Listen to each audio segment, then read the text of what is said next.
On va poursuivre avec un atelier thématique sur l'usine durable et j'invite à nous rejoindre Alain Pérény, donc dirigeant des jardins de l'Ambry à Bressuire dans les Deux-Sèvres, et Philippe Boiron du CRIT agroalimentaire de La Rochelle qui l'a accompagné.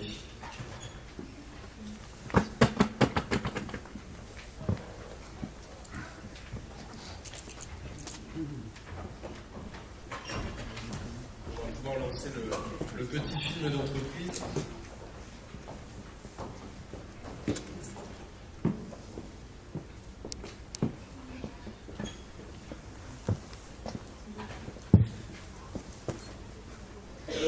Alors Alain Pérény, vous allez pouvoir nous expliquer un petit peu ce que vous faites, puisque vous fabriquez des boissons aux fruits avec un fort positionnement bio, justement.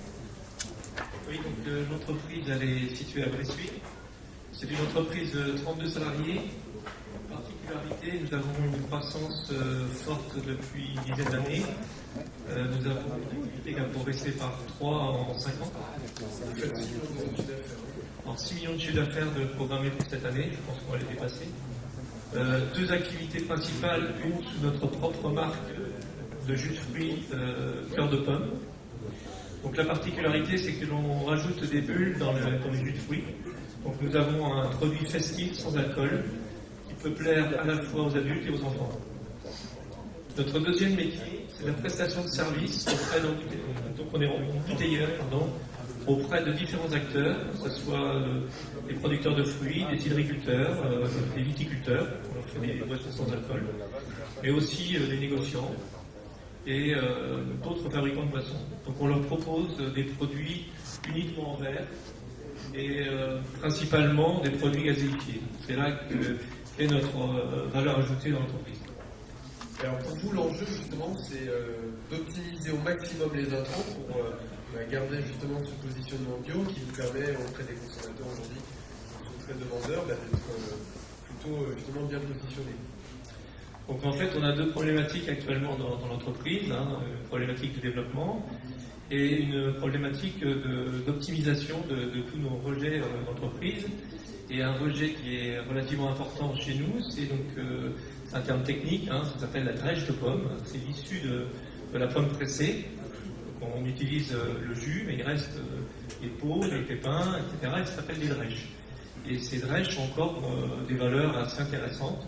Soit elles peuvent être incorporées dans l'industrie agroalimentaire dans la chaîne alimentation humaine, soit elles pourraient être également faire l'objet de travaux de recherche un peu plus poussés sur l'utilisation et les valeurs qu'il peut y avoir dans les pépins, notamment des fruits, et certainement d'autres produits. Ils sont en cours de recherche actuellement. Dans le cadre de votre projet Usine du Futur, vous avez mis en place une planification de la performance écologique. Oui, alors entre autres, dans l'entreprise l'usine du futur, en fait, nous avons fait un peu une image de l'entreprise. Donc on a à la fois travaillé sur notre propre développement et à la fois travaillé sur la valorisation de ces déchets. Et l'entreprise a un ADN important autour de l'écologie. Dès le départ, l'entreprise c'était travailler sur des sources d'approvisionnement local. Malheureusement, il y a quelques années, nous n'avions pas suffisamment de produits bio à disposition. Maintenant, le marché commence à se construire. Il commence à y avoir un peu d'offres, je dirais, de matière. Et là, on n'emboîte pas sur ce marché parce que c'est un produit auquel on croit. Et en fait, on croit aussi que les matières premières vont être de plus en plus rares et chères. Et c'est pour ça aussi qu'il faut qu'on aille rechercher en fait toutes les matières que l'on peut rechercher à valoriser en fait l'ensemble des matières que l'on va travailler dans l'entreprise. Et c'est pour ça que le travail autour des drèches de pommes, pour moi, ça me paraît important parce que demain, ça ne sera pas un déchet, ça sera quelque chose de valorisable. Vous avez 2 problématiques en fait. Vous avez à la fois cette problématique de performance écologique et cette problématique après de montée en puissance de votre outil industriel, puisque là vous faites 6 millions d'euros de chiffre d'affaires et l'objectif en 2020 c'est d'atteindre les 10 millions. Oui, c'est ça en fait. L'objectif de chiffre d'affaires, c'est 10 millions, c'est surtout continuer à nous développer. produire des produits bons et sains et que l'on puisse offrir à un maximum de gens. Donc on a l'objectif de conquérir environ la moitié de l'Hexagone. Hein. Donc c'est pour ça que voilà, on a annoncé un chiffre 10 millions à l'horizon 2020. C'est pas une fin en soi, c'est qu'une étape. On voit très bien qu'on est parti en 2009 sur ce nouveau site de Bressuire. Nous étions 7 personnes, maintenant on est 32.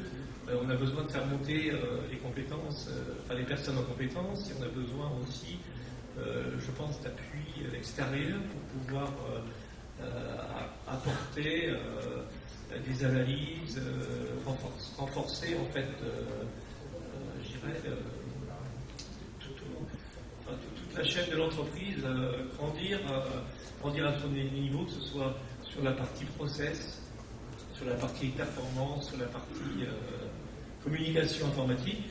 Un exemple, on a développé, comme une entreprise qui se développe et qui sont de petite taille, on a développé un système d'information interne, et là on se rend compte qu'il est vraiment obsolète et il faut aller vers un système beaucoup plus performant, qui est le RP, pour pouvoir passer ce cap de notre croissance, qui va nous amener à bien d'autres problématiques, j'imagine. Il faut balayer les problématiques les unes après les autres pour pouvoir progresser. Merci beaucoup, Alain Pérédy. Alors, Philippe Moran, donc, du CRIT agroalimentaire de La Rochelle, vous avez donc accompagné Alain Pérédy. Comment vous allez justement aider le personnel à monter en compétences par rapport aux objectifs qui ont été fixés par l'entreprise? Alors, effectivement, la démarche est en cours. Comme l'a très bien décrit Alain Pérédy, on voit bien l'enjeu, le challenge pour l'entreprise de cette montée en puissance sur un secteur qui est très porteur, qui est le marché du bio, avec des taux de croissance importants aujourd'hui. Et il était essentiel, effectivement, de bien mettre à plat aujourd'hui déjà l'existant en matière de process, de technologie, et de pouvoir investiguer comment mettre en place l'usine ou l'outil de demain qui permettent de répondre à ces besoins en capacité supérieure, en productivité, et en même temps de traiter effectivement les enjeux essentiels liés au DRECH, donc aux coproduits majeurs sur cette protection-là, mais également sur les aspects énergétiques et sur les aspects aussi effluents, puisque c'est des installations qui sont aussi soumises à des enjeux de sanitation, de nettoyage, et donc il y a des éléments qui sont importants vis-à-vis de ces aspects-là. Et donc, sur la valorisation de la voilà. Donc très concrètement, la démarche est très pragmatique. En fait, ça a été d'abord de regarder concrètement quelles sont les nouvelles technologies aujourd'hui applicables pour faire évoluer le procédé de l'entreprise, répondre à ces augmentations de volume. Et déjà, le premier levier, c'est de réduire, d'optimiser la qualité de ces drèches. Donc de réduire en quantité, donc d'améliorer la productivité, les rendements. Donc en quoi les nouvelles technologies permettent à l'entreprise de gagner en productivité, en rendement pour réduire ses déchets. En quoi ces nouvelles technologies sont capables effectivement de délivrer en finale un déchet de qualité supérieure plus facilement valorisable vis-à-vis des différents marchés potentiels qu'évoquait Alain à l'instant. Alors quelle technologie on va utiliser? Alors là, je ne peux pas rentrer dans ce détail-là. Aujourd'hui, on a pu faire un screening très complet donc, des technologies. Aujourd'hui, l'entreprise est dans une phase de consultation approfondie avec un certain nombre de fournisseurs pour orienter en final son choix. Mais son choix sera forcément orienté au regard du couple niveau d'investissement et performance accrue du process de demain.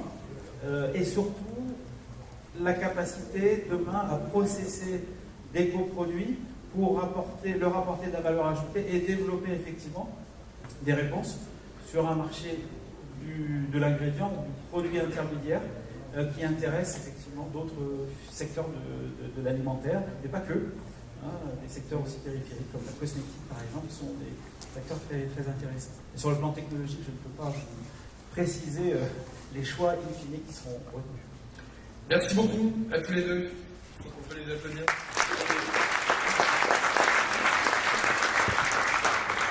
Alors on va évoquer maintenant un autre cas qui est celui de l'usine Sébac Santé Animale, notamment de son site de Libourne. J'invite son directeur à nous rejoindre et l'entreprise Aquasei qui l'a accompagné. Donc Seva Santé Animale, c'est un laboratoire vétérinaire qui est aujourd'hui numéro 6 mondial. C'est un groupe de 5000 salariés dans le monde, qui a son siège social donc à Libourne, et donc qui s'inscrit aujourd'hui pleinement dans le programme de l'usine du futur, et qui a notamment des problématiques de gestion de l'eau justement à gérer, qu'on va évoquer avec lui, donc Monsieur Guégan. Alors expliquez-nous un petit peu déjà ce que vous faites à travers le film Seva Santé Animale qu'on va diffuser tout de suite.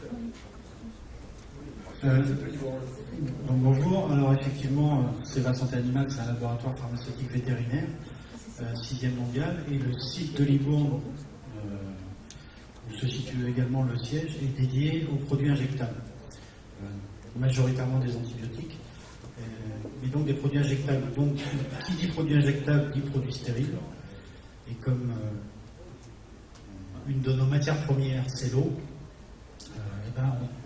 on a une grosse contrainte en termes de traitement d'eau, puisqu'on doit avoir une qualité d'eau ultra pure, de l'eau pour préparation injectable.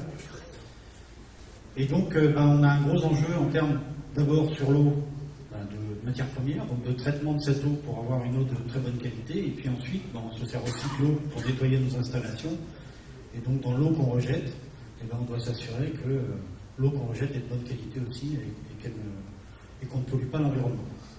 Alors aujourd'hui, vous en êtes où justement par rapport à cette gestion de l'eau et quels sont les objectifs que vous êtes fixés?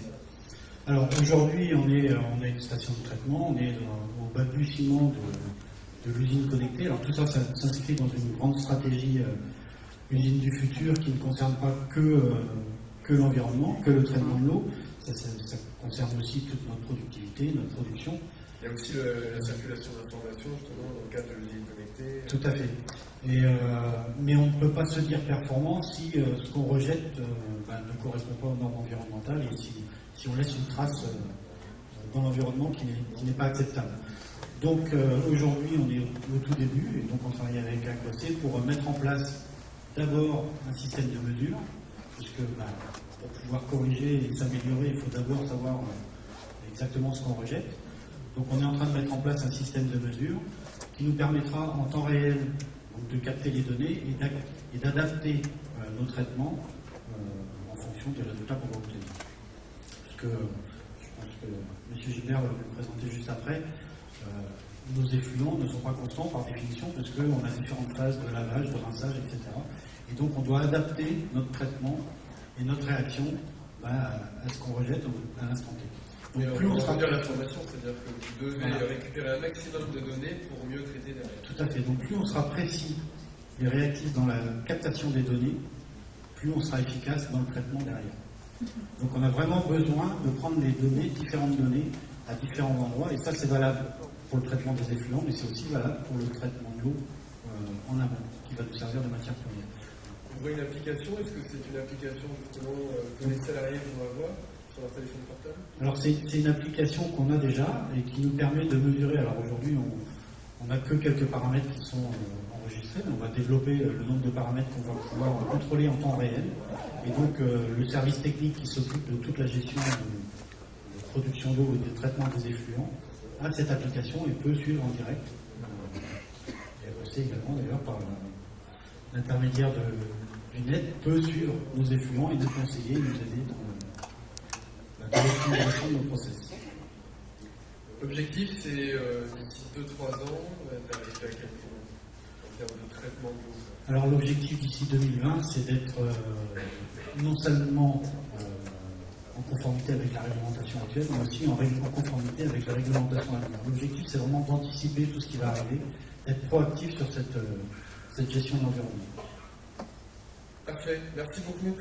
Alors, Stéphane Gilbert, vous êtes le président d'AQAC, donc c'est une société spécialisée dans l'efficacité hydrique, qui est basée à Limoges. Expliquez-nous alors comment vous avez accompagné, quels sont les dispositifs que vous allez mettre en place à Seva pour mieux gérer justement les effluents, les traitements des déchets. Petite remarque, moi je suis le second Gilbert, Jean-Emmanuel. Je suis le deuxième cofondateur, il se trouve qu'on est d'origine différente, on s'appelle tous les deux Gilbert, donc fréquemment en enfin, c'est pas un problème. Donc voilà, donc nous, Aquacé, on est basé à Limoges, on est vraiment spécialisé sur la problématique de l'efficacité hydrique en industrie. Donc toute la problématique de l'eau qui va impacter énormément le bassin d'Ourgaronne, donc la région Nouvelle-Aquitaine. La région d'ailleurs a lancé des grandes actions sur cette problématique-là. Et donc nous, ce que l'on amène, c'est en fait d'intégrer le numérique dans la stratégie de gestion de l'eau, pas dans la stratégie de traitement de l'eau uniquement, de gestion, vous allez voir. Et j'ai demandé justement à ce que l'on puisse présenter un ou deux schémas pour bien comprendre comment l'intégration du numérique va changer les choses. En fait, on peut résumer ça de manière assez radicale. Est-ce qu'une usine connectée, c'est une usine intelligente? Dès qu'on a posé la question comme ça, on se dit, bah non. La vraie question, c'est qu'est-ce qu'on va faire de la donnée? D'accord? Voilà. Donc le fait de connecter une usine, comme je vous montrais, et comme on l'a commencé à le faire en fait avec Seva et avec d'autres industriels, c'est la première étape, mais la vraie étape, c'est de dire, in fine, cette nouvelle vision que l'on va acquérir des flux et des usages de l'eau en temps réel, en quoi ça va nous impacter? Bien sûr, comme on l'a vu dans les exemples précédents, ça va améliorer la réactivité, on va mieux voir les alertes, etc. Ça c'est le niveau 1, on va dire, de l'utilisation de l'information. Mais ce que je voudrais insister, si on peut passer à la suite, voilà, l'eau, ce qu'il faut comprendre, c'est que l'eau, c'est un système, d'accord? Elle va rentrer dans le site industriel, dans une ville, il va y avoir les différents usages et elle va en sortir. Donc on voit bien que tout est relié. Et en fonction des flux et des usages et des moments de la journée, et de la qualité des opérations, on va avoir des effluents qui sont très hétérogènes. Ici, on a tout simplement, en fait, du début jusqu'à la fin, comme si c'était une horloge, des prélèvements toutes les 5 minutes en sortie d'une opération de lavage, d'accord, industrielle. On voit que c'est très, très hétérogène. Grosso modo, on va dire 80% de la pollution est concentrée dans environ 10% des effluents. Okay. Actuellement, la stratégie de gestion de l'eau, c'est de tout prendre, tout mélanger, envoyer ça dans une station d'épuration. C'est un peu comme si on faisait ça avec les déchets, en disant, vous occupez pas, vous mélangez tout, vous broyez, et après je ferai du tri sélectif. On se rend compte qu'on ne fait pas ça avec les déchets. C'est ce qu'on fait avec l'eau. Donc en fait, le fait de connaître en temps réel les flux, quantité, qualité en fait, des usages de l'eau, derrière, s'il vous plaît, ça peut permettre de réorganiser complètement la gestion de l'eau. Et de dire, bah ok, si j'ai effectivement l'information en temps réel, je vais pouvoir commencer à agir directement en sortie des opérations industrielles et pas à la sortie du site après avoir tout mélangé, pour commencer à mettre des stratégies qu'on va appeler raisonnées, en disant, bah, in fine, ça c'est des déchets liquides, voire de la matière première que je remonte en tête de ligne. Ça va effectivement dans la station d'épuration, et puis le reste, in fine, c'est des eaux claires, je peux éventuellement directement les réutiliser. Slide suivante, s'il vous plaît. Donc ici, la donnée, vous pouvez continuer. On voit que dans la question de l'eau, jusqu'à présent, c'était une industrie qui était principalement drivée par le traitement. Okay, et maintenant, le traitement devient second, c'est-à-dire que le premier niveau, c'est en in fine l'information. Et à partir de l'information, je vais dire, ok, je dois traiter ou pas, et je vais traiter à tel niveau ou en sortie. D'accord? Donc ça change complètement la réorganisation de l'usine. Enfin, du cycle de l'eau dans l'usine. Donc, nous, on résume ça sous cette phrase qui est relativement classique. Hein, ça permet pas simplement de faire mieux, ça permet surtout de faire vraiment différemment. L'impact, par exemple, ici, en termes de réorganisation de l'eau, ça veut dire que vous êtes nettement moins dépendant de la ressource, vous êtes nettement moins impacté par la qualité des rejets, vous avez réduit en conséquence toutes les opérations, donc vos investissements et tout beaucoup de fonctionnement dans le traitement de l'eau brute, mais aussi dans la taille de la station d'épuration. Donc nous, on a eu des clients qui nous ont sollicité en nous disant on a tel problème, il faudrait peut-être doubler la taille de la station d'épuration, etc., etc. On leur a dit non, pas du tout, ça c'est une conséquence, on verra bien. Et à la fin, ils n'avaient pas du tout besoin de doubler, ils avaient besoin surtout d'arrêter de balancer tout et n'importe quoi dans les réseaux.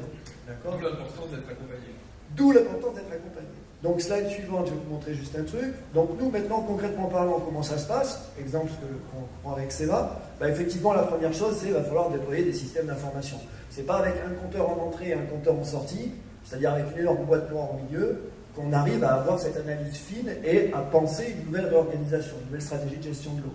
Donc la première chose, effectivement, c'est de déployer des systèmes d'acquisition et de transmission de données. Donc on a inventé différents boîtiers, enfin toute une solution complète. Pour ceux qui sont intéressés, on a un petit stand en fait juste derrière.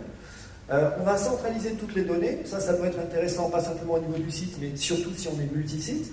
Seva a plusieurs sites de production, et donc ils peuvent aussi faire des comparaisons entre sites, etc. Exploiter les données en temps réel, ça c'est le premier niveau comme je le disais tout à l'heure. Analyser les historiques longs, ça permet de faire de l'optimisation, de mieux comprendre des incidents qui sont des dérives, des incidents qui sont peu fréquents.